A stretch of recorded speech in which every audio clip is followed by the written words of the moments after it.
Bismillahirrahmanirrahim. Ya ayyuhalladzina amanu taqullaha haqqa tuqatih wa la tamutunna illa wa antum muslimun. Wa qala Rasulullah sallallahu alaihi wasallam, man salaka tariqan yaltamisu fihi 'ilman sahhalallahu lahu tariqan ila al-jannah. Shadaqallahul 'azim wa shadaqa rasulul karim wa nahnu ala dzalika min syahidin wa syakirin walhamdulillahi rabbil alamin. Ma'asyiral muslimin jamaah majelis rahimahullah. Alhamdulillah, puji syukur kita haturkan kepada Allah Subhanahu wa taala. Allah Subhanahu wa taala masih berkenan memberikan kita berbagai nikmat-Nya. Semoga dengan nikmat yang Allah berikan kepada kita selalu mampu untuk bersyukuri nikmat tersebut dengan jalan kita mentaati perintah Allah Subhanahu wa taala selaku zat yang telah memberikan nikmat. Hadirin jemaah besar Allah, insyaallah kita akan melanjutkan pengajian kita yang sempat terhenti kurang 3 pekan, 2 pekan atau 3 pekan. Dan insyaallah kita akan lanjutkan kembali pengajian kita ini. Kita masih akan melanjutkan pengajian Asyratus Sa'ah, yaitu syarat-syarat terjadinya hari kiamat. Artinya sebelum syarat itu terjadi, kiamat belum akan terjadi, itu maknanya. Atau biasa tidak disebut alamat sa'ah, tanda-tanda datangnya hari kiamat. Pembahasan terakhir kita sudah menyelesaikan, sudah selesai ya, sampai yang ke 40 sekian. Ada 40 lebih tanda-tanda alamat sughra, tanda-tanda kecil yang telah kita sampaikan, tentunya dengan berbagai dalil yang ada, dengan merujuk pada beberapa kitab atau tulisan. Insyaallah kitab-kitab yang saya tidak berikan bisa kita menunjukkan ya, dalil-dalilnya cukup kuat. Maka kita akan memasuki pembahasan daripada alamat kubra, tanda-tanda besar daripada hari kiamat. Syekh Yusuf Al-Wabil menulis kitab ini menjelaskan bahwa kami tidak mendapatkan dalil tentang rincian urutan kejadian daripada hari kiamat itu. Dikatakan dalam tulis ini, kami tidak mendapatkan dalil tentang rincian urutannya kejadian daripada hari kiamat. Dari berbagai hadis yang ada, dari banyaknya hadis yang ada tentang akhir zaman ini, tidak ada satupun yang merincikan secara rinci urutan kejadiannya. Maka bisa jadi antara ulama peneliti hadis tersebut yang satu dengan ulama yang lain berbeda dalam memaparkan urutan kejadiannya. Ya, bisa dipahami ya, dan itu bukan masalah yang penting. Ya, jadi urutannya itu tidak satupun mereka yang berani memastikan setelah ini akan begini, akan begini, akan begini. Maka wajar saja kalau dalam beberapa pembahasan ini antara seorang penulis materi agama dengan yang lain itu berbeda. Mereka pun merujuk kepada ulama-ulama yang tentunya ulama dunia itu berbeda dalam masalah rincian waktu kejadiannya. Itu kata Syekh Yusuf Al-Wabil. Ini perlu kita pahami, jangan sampai nanti kita sudah mendengar ini kemudian kita menemukan satu tulisan kok tidak sama. Memang tidak sama. Karena apa? Tidak ditemukan dalil yang merincikan urutan kejadiannya. Dari hadis yang banyaknya tidak ditemukan dalil. Ya. Maka hadirin, kita akan masuk ke pembahasan ini. Saya mengingatkan kembali pentingnya kita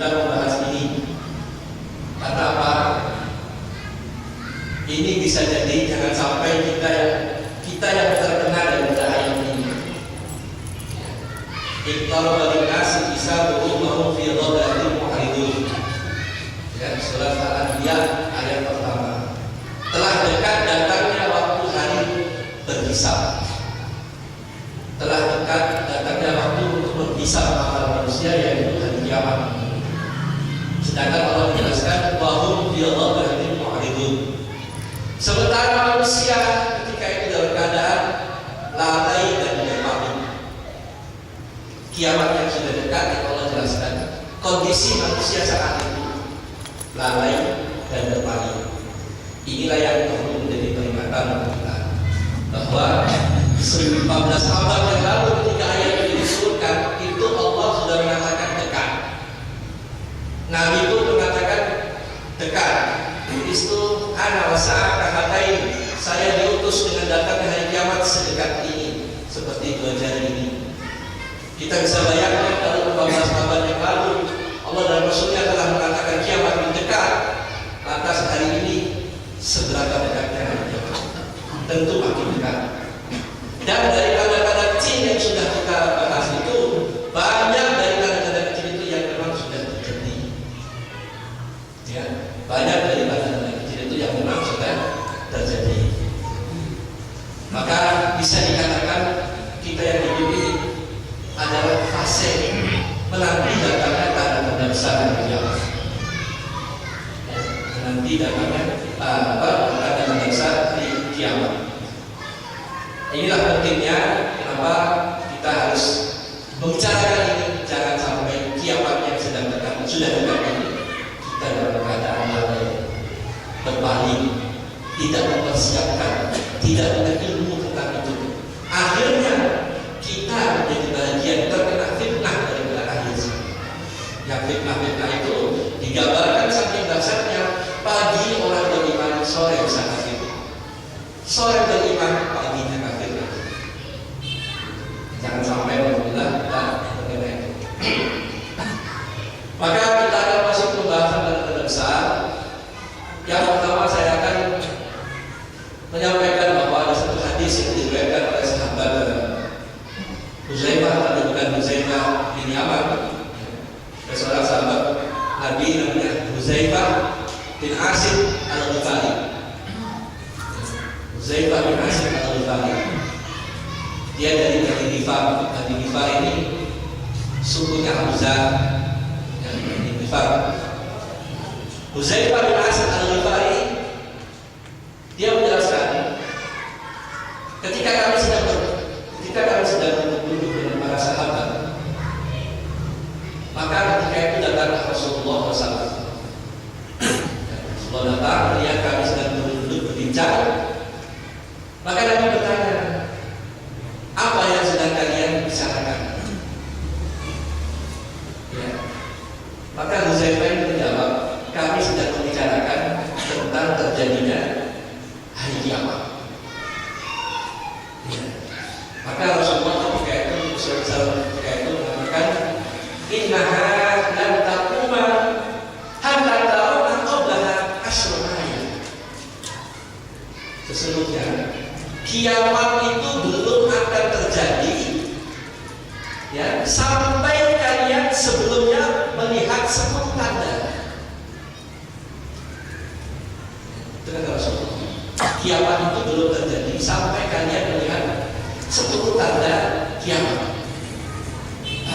Ini tentunya dari penjelasan banyak para ulama, 10 tanda ini sudah pasti tanda besar, bukan tanda-tanda kecil lagi. Ya. Jadi belum akan terjadi kiamat itu sebelum kalian, ya, hatta tarawna qablaha asyra, sehingga kalian melihat, ya, 10 tanda dari tanda kiamat. Nah, apa saja 10 tanda dari tanda kiamat itu? Nah, inilah yang nanti urut-urutannya para sahabat saja berbeda. Sampai ulama-ulama ke bawah itu juga berbeda dalam merincikan urut-urutannya. Karena banyak hadis yang menjelaskan ini. Ya. Maka Huzaifah bin Asim menjelaskan, ya, dalam hadis Hadis yang lain masih sama, hadis tadi riwayat Imam Muslim dan ini pun riwayat Imam Muslim. Ya. Sahabat Zaid bin Asim menjelaskan ya, bahwa kiamat itu ya, inna sa'ata la takunu hatta takuna ashrul ayat. Sesungguhnya hari kiamat itu ya, kata Zaid, kata Rasulullah SAW yang diriwayatkan Zaifah hadis yang lain, sesungguhnya hari kiamat itu belum akan terjadi sampai kalian lihat asrul ayat, 10 tanda dari hari kiamat. Maknanya tanda-tanda besar. Apa saja tanda-tanda besar itu? Ini yang perlu kita bicarakan. Ya, ada 10 tanda-tanda besar dari kiamat. Khasfun bil maghrib wa khasfun bil masyriq wa khasfun bil maghrib wa khasfun bil jaziratil arab. Penenggelaman bumi di timur, penenggelaman bumi di barat, dan penenggelaman jazirah Arab. Di sini soal yang bahkan dari beberapa ada 10 tanda kiamat itu Allah sendiri yang mengatakan, Allah sendiri walaupun tidak sedetail hadis dijelaskan, Allah sendiri mengatakan dalam Quran, penenggelaman bumi di wilayah timur, penenggelaman bumi di wilayah barat, dan penenggelaman bumi di jazirah Arab. Sudah berapa? 3. Yang keempat disebut ad-dukhan. Apa dukhan?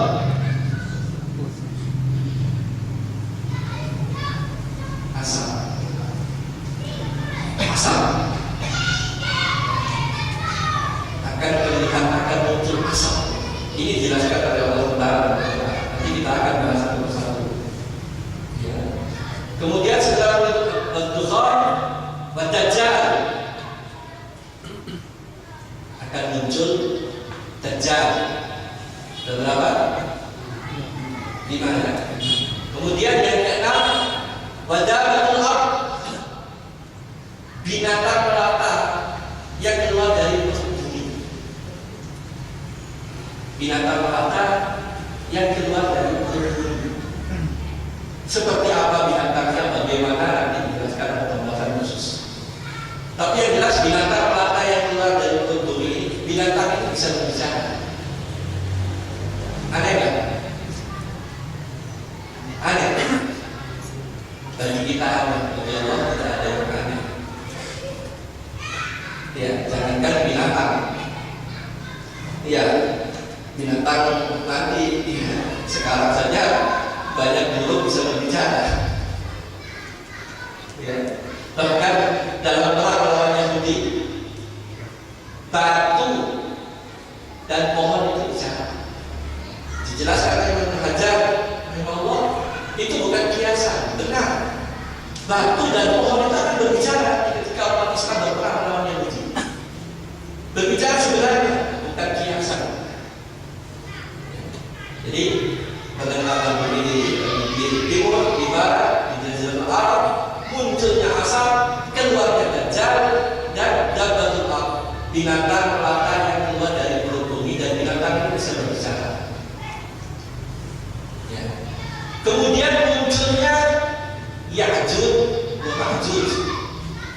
Yang keberapa? 7. Kemudian watulu syamsu, ya, min maghribiha, terbitnya matahari dari barat.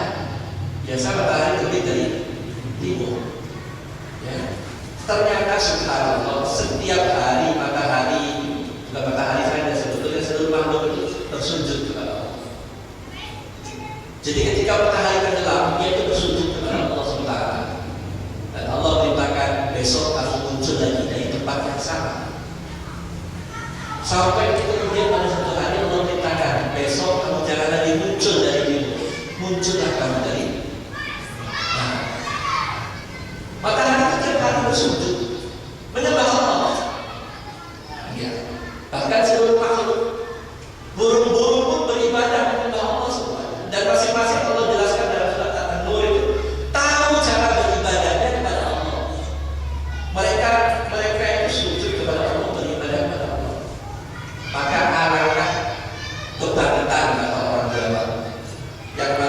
diciptakan Allah fi ahsani taqwim.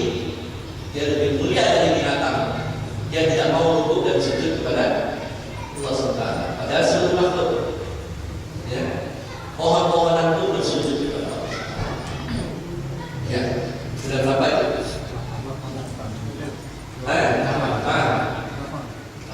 Waktu syam di maghrib, terbitnya matahari dari arah barat. Yang 9, ya, walau tahmuju min qurrati adil tarhalunas. Api yang muncul dari lembah Aden. Di mana Aden ini? Yaman. Ya.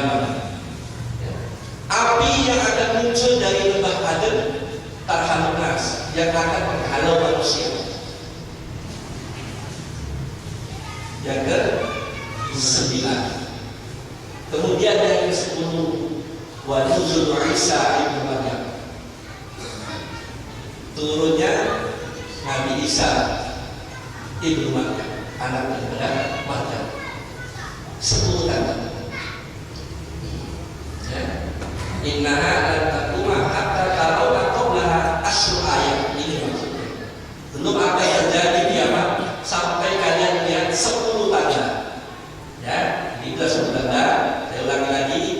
3,8 di timur, di barat, di Jazirah Arab munculnya asap, keluarnya Dajjal, keluarnya binatang melata dari mulut bumi yang bisa berbicara, munculnya Ya'juj wa Ma'juj, terbitnya matahari dari arah barat, keluarnya api dari lembah Aden yang akan melilit manusia, kemudian turunnya Isa di Maryam. Apa kepentingannya turunnya Isa di Maryam? Ada beberapa penjelasan kepentingannya. Yang paling besar untuk Dajjal, menghancurkan kayu-kayu salib, ya, dan itu pasti terjadi. Nah, sebelum 10 tanda ini terlihat oleh kalian, belum akan tegak, maksudnya belum akan terjadi hari kiamat. Dan ini menyangkut semuanya 10 ini tanda-tanda besar. Maka hadirin Allah, para sahabat masalahnya berselisih dalam masalah ini. Mana yang awal muncul dari 10 tanda ini? Ya ini selisihnya sahabat, selisihnya ulama tentu tidak sama dengan selisihnya kita orang awam ini. Kalau kita berselisih kadang-kadang tak punya dasar, tak punya pegangan, tapi mereka itu punya dasar, punya hujah, punya argumentasi. Ya. Imam Muslim rahimahullah, ya, menukil beberapa pendapat para sahabat. Imam Muslim mengatakan yang awal pertama akan muncul itu yaitu Dajjal. Dajjal yang awal pertama akan muncul, kata Imam Muslim.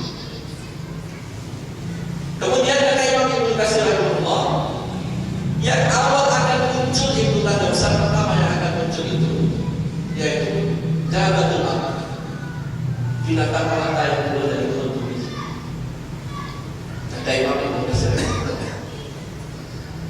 Kata Imam Ahmad rahimahullah, yang akan muncul pertama itu Watul Syams min maghribiha, munculnya matahari dari arah barat. Satu lagi kata Imam At-Taimi, dan ini yang dipegang oleh penulis Syekh Yusuf Al-Wabil, itu pendapatnya Imam At-Taimi, bahwa yang pertama muncul itu Dajjal. Ya, pendapat yang dimiliki oleh penulis ini Syekh Yusuf Al-Wabil, pendapatnya Imam At-Taimi, yang pertama muncul Dajjal, kemudian turunnya Nabi Isa, kemudian muncul Ya'juj dan Ma'juj, dan seterusnya. Tetapi dari banyaknya pendapat ini ada jalan tengah, jalan kompromi yang diambil oleh Imam Ibnu Hajar, ya, Al-Asqalani rahimahullah. Imam Ibnu Hajar menjelaskan perdebatan tentang awal munculnya. Adapun awal munculnya Dajjal sebagai tanda pertama itu benar. Itu menggambarkan awal munculnya Dajjal sebagai tanda pertama itu yang menggambarkan keadaan bumi sekitar saat itu. Ya, Dajjal, ya, turunnya Nabi Isa, ya, dibunuhnya Dajjal, sampai nanti turunnya Nabi Isa. Itu yang menggambarkan keadaan bumi. Benar kata beliau. Ada yang menggambarkan tentang munculnya matahari dari arah barat, itu juga benar. Sebagai tanda pertama dan gejala awal kondisi bumi yang menyangkut susunan tata surya, kata Imam Ibnu Hajar Asqalani, itu benar. Dia pertama itu akan muncul nanti yang menyangkut bumi itu sendiri. Kalau tadi keadaan bumi, dia akan berubah daripada bumi ini, munculnya matahari dari arah barat. Wallahu a'lam. Semua punya argumentasi. Ya, kita nggak usah kita yakin pening kepala kita. Yang jelas kita yakini lebih kurang seperti itu. Ya, jadi bagus sekali jalan kaum yang dikatakan oleh Hajar. Benar, Dajjal itu muncul sebagai menggambarkan keadaan bumi ketika itu, ditandai dengan yang pertama munculnya Dajjal. Sementara kondisi bumi secara fisik ketika itu pertama kali yang muncul, yang digambarkan oleh bumi, keadaan bumi, kondisi fisik bumi itu yaitu terbitnya matahari dari arah barat. Ya, seperti itu perbedaan para.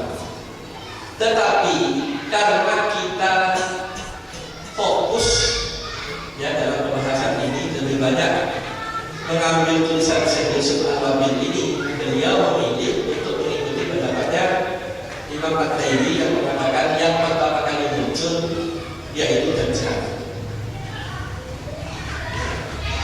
Dajjal pertama kali muncul, kemudian diikuti dengan turunnya Nabi Isa, kemudian Ya'juj dan Ma'juj dan sebagainya. Dari 10 tanda itu Syekh Yusuf Al-Wabil itu mengambil pendapatnya Imam At-Taimi.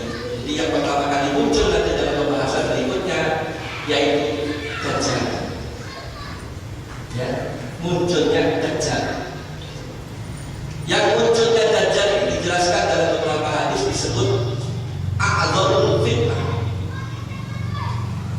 Sebesar-besar fitnah. A'dzamul fitnah, sebesar-besar fitnah. Itu yang akan muncul. Bayangkan seluruh nabi memperingatkan kaumnya tentang Dajjal. Ya, seluruh nabi. Dan Nabi menjelaskan dia itu sebesar-besarnya fitnah. Ya. Di hadis yang lain dijelaskan awid Dajjal fasyaqul ghaibin muntazar, akan muncul Dajjal yang Dajjal itu seburuk-buruk perkara yang ditunggu. Ya, seburuk-buruk perkara yang ditunggu Dajjal. Nah, sebelum kita memasuki pembahasan tentang Dajjal, ya, dijelaskan dalam Syekh Yusuf Al-Wabil tanda-tanda besar itu, ya, jika dia telah muncul yang satu, yang lain segera menyusul. Ya, tanda-tanda besar jika yang satu sudah muncul, yang lain akan segera menyusul. Ya, dijelaskan oleh Rasulullah sampai diibaratkan seperti yang terabaknya kamaya terabak kharbu fin nazam, seperti rangkaian mutiara yang dirangkai dalam satu rangkaian. Kemudian mutiara itu akan jatuh satu persatu. Dijelaskan hadis ini oleh Imam Hajar bahwa yang dimaksud oleh hadis ini, mutiara itu dalam rangkaian benang. Kemudian ketika benang itu dipotong, dia akan jatuh. Jatuhnya yang pertama itu tidak lama akan diikuti dengan yang lain. Nah, tanda-tanda besar itu ketika terjadi satu, yang lain tidak lama akan muncul. Nah, ini yang perlu kita renungkan. Jadi teman sekalian, kita ini sudah berada di gerbang memasuki tanda-tanda besar, 10 tanda besar kiamat. Yang hampir kebanyakan tanda kecil yang sudah kita sampaikan itu sudah terjadi. Nah, pertanyaannya, persiapan apa yang sudah kita siapkan? Ya, terutama menghadapi a'dzamul fitnah, fitnah terbesar. Persiapan apa yang sudah kita siapkan?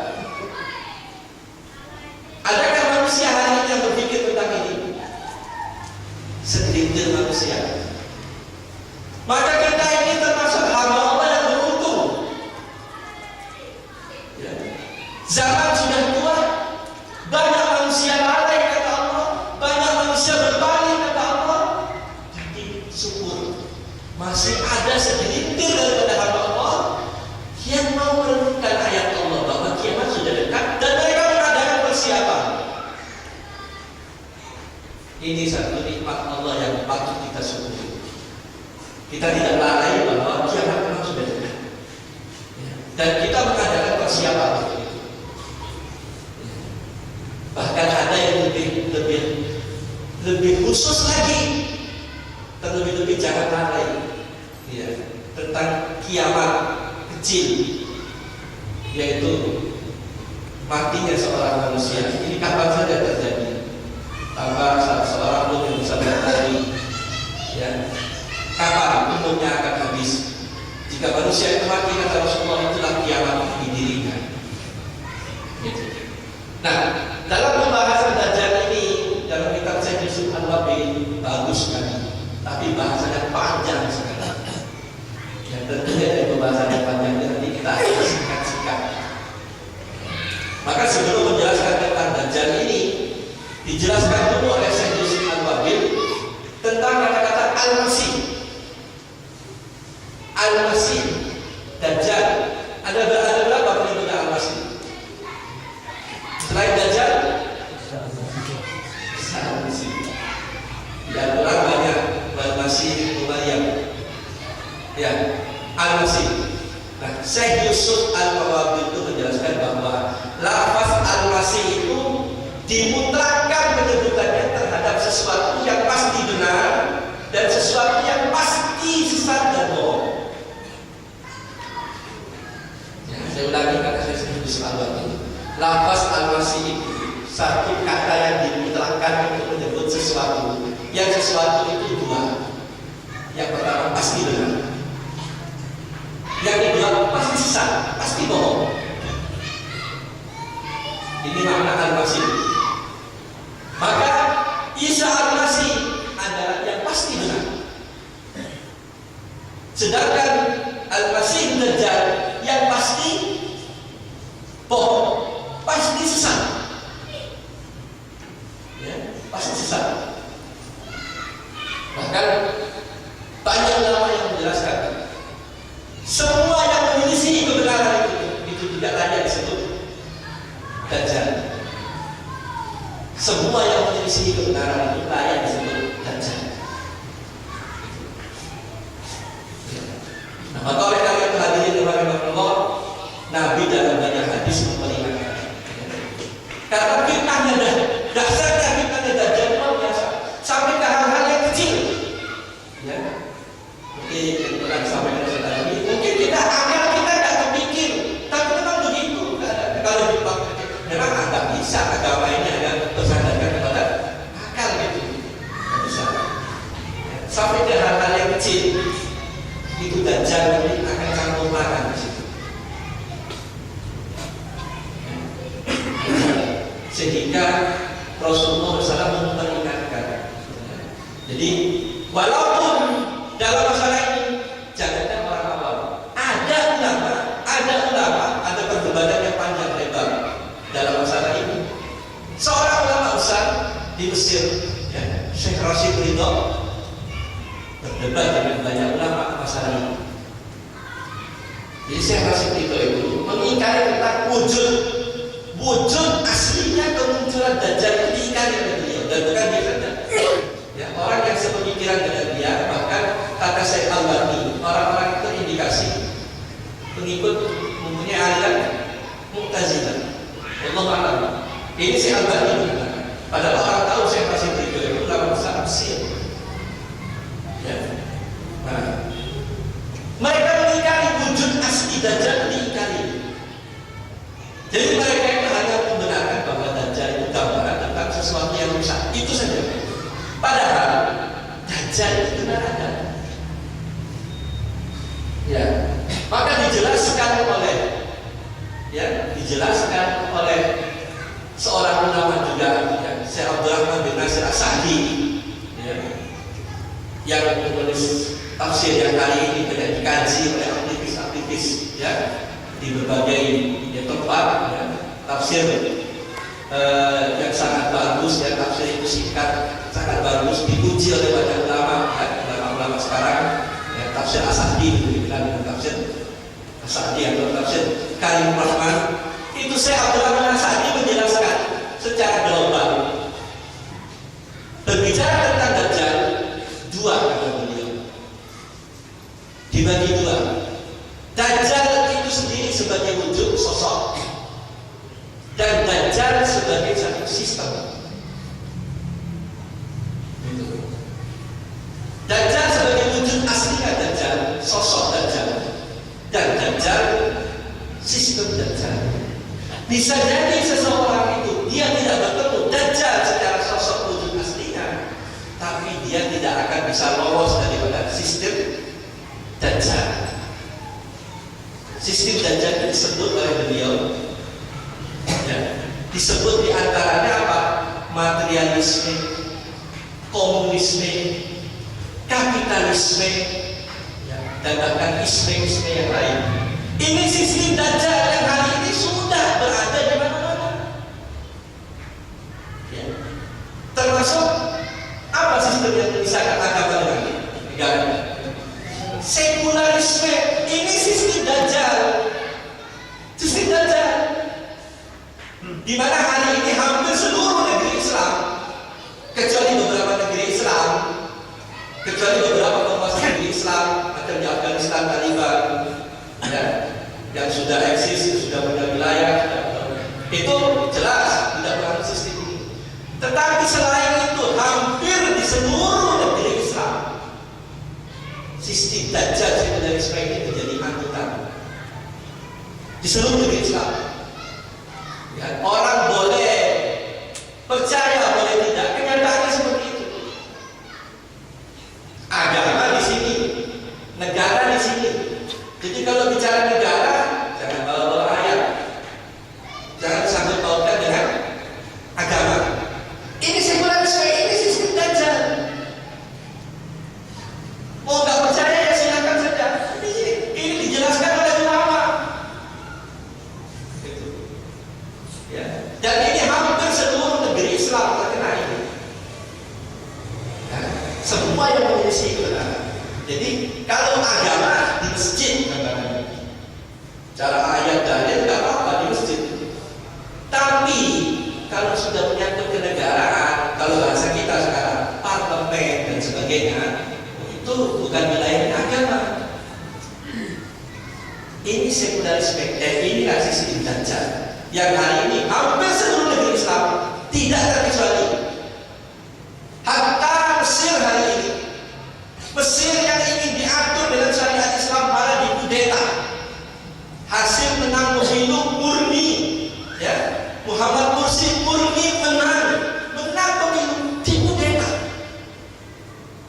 oleh seorang jenderal namanya Abdul Fattah As-Sisi atas pesanan dari kafir-kafir Eropa dan Amerika.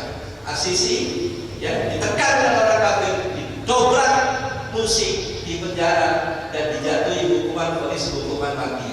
Bukan hanya Mursi saja, bukan hanya Muhammad Mursi saja, tetapi seorang tokoh ulama yang segala ya, yaitu siapa? Dari kata Syekh Yusuf Al-Qaradawi. Kenapa? Karena kalau Mursi menang, syariat Islam itu akan tegak. Pasti itu.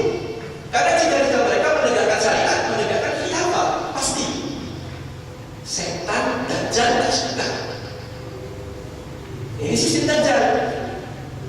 Maka dia berharap orang-orang Islam yang rela ya, bekerja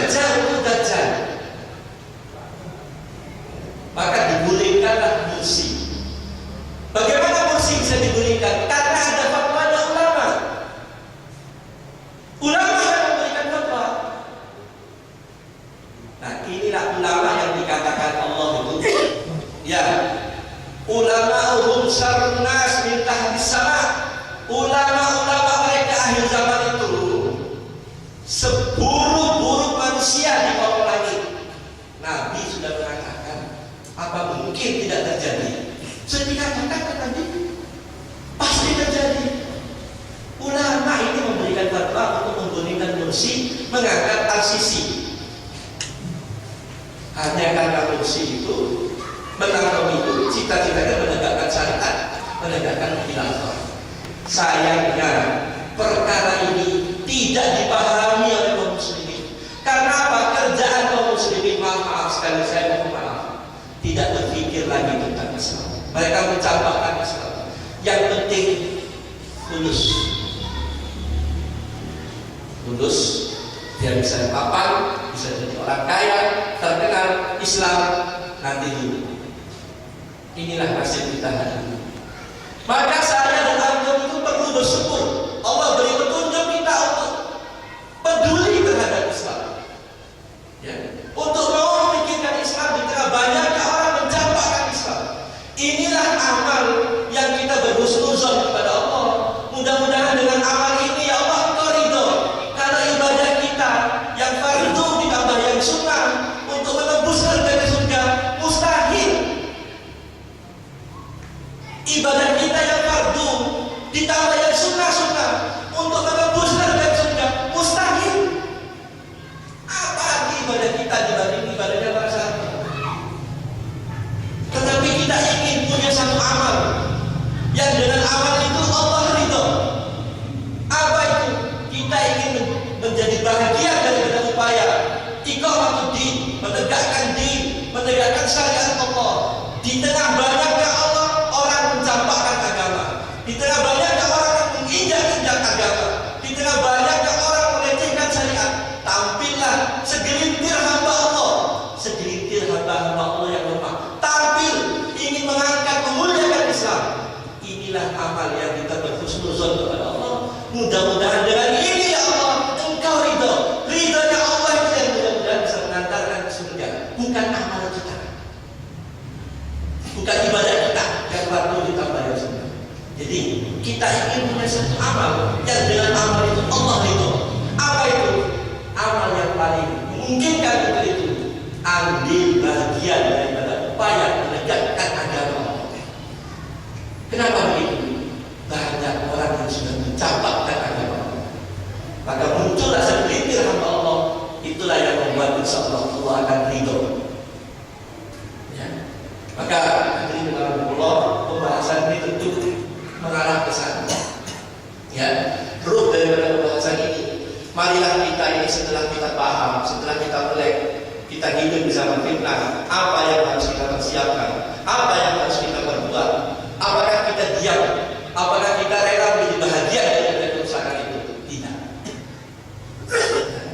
Kita harus berbuat sesuatu, harus menyadarkan umat, ya. Kita harus punya andil dalam Islam. Ya. Mudah-mudahan dengan itu Allah Subhanahu Wa Taala ridho kepada kita. Ya, sudah ada. Nomor satu. Masih.